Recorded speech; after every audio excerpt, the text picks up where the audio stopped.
Secretary. There's been a lot of focus on the southern border today, and as there should be. This is my third year on the committee, and I've been to the border several times and have really seen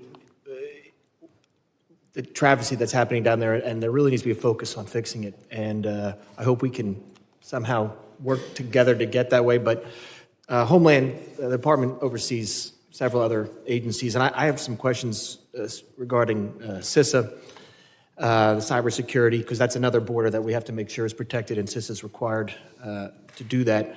So the fiscal year 2024 CISA budget requests relatively few additional full-time employees, despite a persistent workforce shortage.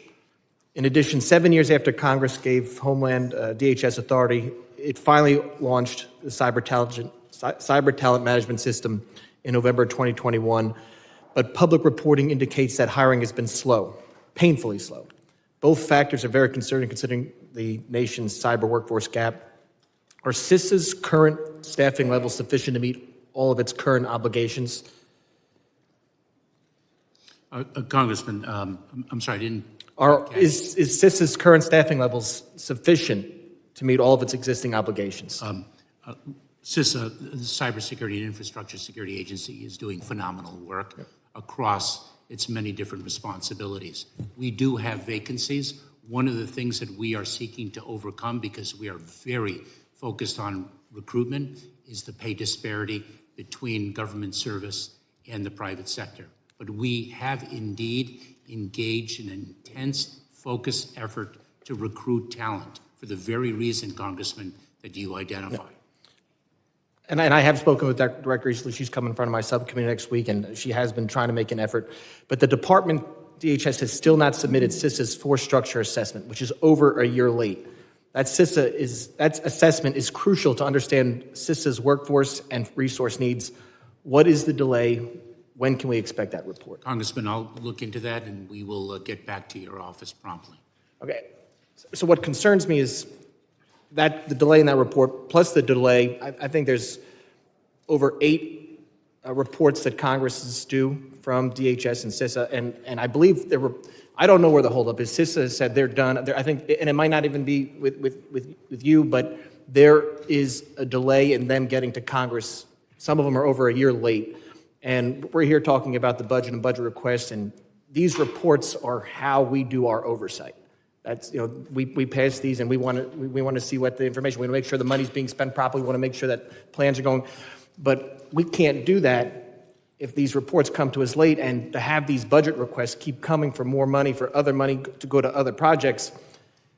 We can't just keep sending money without getting these reports. So I don't know where the holdup is.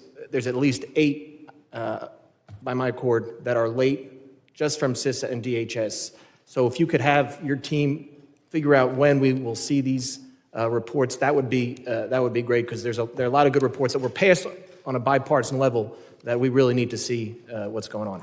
Congressman, let me assure you that we work mightily to be responsive to Congress and to be responsive to Congress in a prompt manner.